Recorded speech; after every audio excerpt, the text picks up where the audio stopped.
என்ன ஒண்ணுமே புரியல. இவங்க ஏன் இப்படி பேசுனாங்க, இங்க என்ன நடந்தது எல்லாத்தையும் நீங்களே பார்த்து தெரிஞ்சுக்கோங்க. ஏய் நான் பெரிய பருப்பாண்டி வீட்டுல சொல்லிட்டு வந்துட்டியா? மூஞ்சிய பாரு தச்சிப்பா. நான் பாருங்கண்ணா இவனை எப்படி பேசுறான் பாருங்க. வாட் ஷாட் அஸ்டாரா நம்ம தலை என்னமா அடிச்சுக்கிறாரு. ராக்கெட் பறகுது பாரு. இவ்வளவு பெரிய ராக்கெட் ஆயுது வரைக்கும் யாரும் விட்டது இல்ல. இப்ப கமெண்ட்ரி பண்ணிக்கிறது உங்க உதய பாரதி தான். அட்ட பால் எவன் மேல பட போகுது, எவன் மண்டை உடைய போகுது ஒரு மண்ணும் தெரியல. நீங்களே பாருங்க. ஆக்சுவலா அவர் இந்த பால் ரொம்ப சூப்பரா அடிச்சாரு. ஓகே, இப்போ நம்ம அடுத்த பால பார்க்கலாம். Oh what a great shot it is. அண்ணாத்த மூஞ்சி பேந்துச்சு. நம்ம அடிச்சுக்கிறாரு. அச்சா 96ல இடமே ரொம்ப மெட்ஸ்லா போச்சு. அங்க பாரு சண்டை போட்ட ஒரு கண்ணுல தண்ணி வருது. உங்க ஃபீலிங்ஸ் எங்களுக்கு புரியுது சார், நீங்க கவலைப்படாதீங்க. இதோ நம்ம தலை எல்லாத்தையும் மட்டும் ஒண்ணும் தெரியாத மாதிரி இருக்கிறாரு பாரு. பெரிய ஆளு பையூரு. ஆக்சுவலா ஒரு பாடி ரொம்ப பர்ஃபெக்டான ஷேப்ல இருக்குங்க. இந்த மாதிரி பாடிலாம் இருந்ததுன்னா நான் படத்துல நடிச்சேன்னா சூப்பரா இருக்குங்க. எங்களுக்குலாம் தெரியும் சார் நீங்க பெரிய ஆளுன்னு, நீங்க கவலைப்படாதீங்க. இதோ அடுத்த பால பாருங்க என்ன சூப்பரா இருக்க போகுதுன்னு. 2 வாட்டி 6 அடிச்சிட்டாரு, அதனால இந்த பால் கன்ஃபார்ம் அவுட் ஆயிடுவார்னு நான் நினைக்கிறேன். ஐயா எப்ப பார்த்தாலும் தப்பு கணக்கு போடுறதே உனக்கு வேலையா போச்சு. நம்ம அடிச்சுக்கிறாரு நம்ம தலை. இன்னும் 3 6 அடிச்சாருன்னா அவள் தான் வேர்ல்ட் ரெக்கார்டு தான்.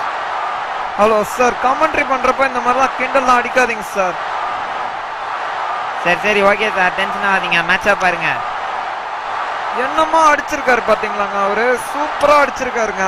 சரி ஓகே, எனக்கு டைம் முடிஞ்சிச்சு கமெண்ட்ரி பண்ற டைம். இப்போ எனக்கு பதில் இன்னொருத்தர் வர்றாரு. அவர் பேசுறதை கேட்டு எல்லாம் என்ஜாய் பண்ணுங்க. எது டீம் ரொம்ப பயந்து போய்கிட்டே லூசா இருக்கேன், கொஞ்சம் முன்ன பின்ன பண்ணதானே செய்வான். வருத்தப்படாத, அப்படியே இருக்கணும். அவசரப்பட்டு என் வாழ்க்கையில் விளையாடாதீங்கடா. போடுப்பா மைண்ட் வாய்ஸ் மொத்தமா எங்களுக்கு கேட்டுச்சு. ஒரே நாள்ல இது வரைக்கும் 3 ராக்கெட் எவனும் லான்ச் பண்ணதில்ல. நம்ம தலை தான் பண்ணிக்கிறாரு. ஏய் நான் தான் பேசுறேன். அது வாங்க சார், உங்களுக்கு தான் வெயிட்டிங்கு. ஏய் நான் இல்லாத மேட்ச் நடக்குமா? அது எல்லாரும் இப்ப ரீப்ளே பார்த்து என்ஜாய் பண்ணுங்க. எப்படி அடிச்சுக்கிறாரு பாரியா 6. ஐயோ என்னாலே அடிக்க முடியாது இது வரைக்கும். இவங்க தான் ஆடியன்ஸ், எல்லாம் வந்ததுல இருந்து என்ஜாய் பண்ணிக்கிறாங்க. மச்சான் அவன் தான் லெக் சைடு போட்டு அடிக்கிறேன்னு தெரியல, ஆஃப் சைடு போடுறா. 213 ரன் தாண்டா அடிச்சிருக்கோம், நீ ஆஃப் சைட்லயே போடு. மேட்ச் நம்ம கையில, புரிஞ்சுதா? ஓகேவா? ஆஃப் சைடு தாண்டா, ஓகேவா? ஓகே. இவனா பெரிய இது மாதிரி சொல்றாரு பாரு. அடுத்த பால எங்க தலை ராக்கெட் அடிக்க போறாரு. ஏய் சும்மா தலைன்னு சொல்லாத, அது என்னோட பேரு. அது இப்ப அவரு ஃபீல்டு அட்ஜஸ்ட்மெண்ட் பண்ணிக்கிறாரு. எங்க போனாலும் ராக்கெட் தான் போக போகுது, எல்லாருக்கும் தெரியும். எந்த வேலை பண்ணாலும் அது கான்பிடென்ட் தேவை. புரியுது சார், உங்ககிட்ட அது எக்கச்சக்கமாகுது.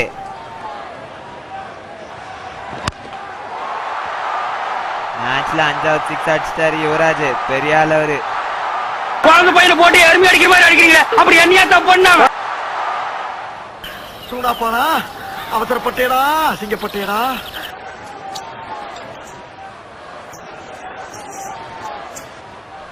அவங்க 2 பேர் பேசினது அப்படியே கேமரா ரெக்கார்ட் ஆயிடுச்சு. எல்லாம் கேட்டு சிரிச்சுப்பீங்கன்னு நினைக்கிறேன். ஒரே காமெடி ஆகுது. அவர் மைண்ட் வாய்ஸை கேளுங்க. என்ன கொடுமை சரவணன்.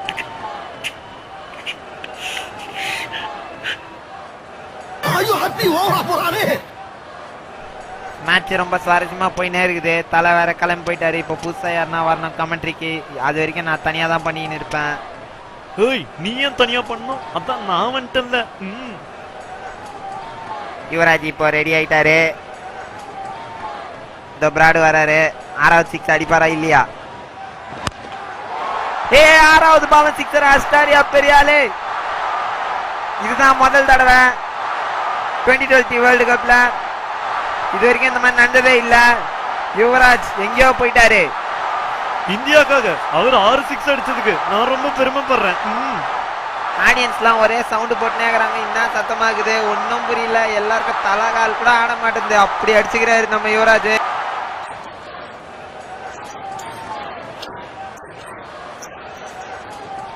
ஓகே, எல்லா மேட்சை பார்த்து என்ஜாய் பண்ணிப்பீங்க நினைக்கிறேன். தேங்க்யூ.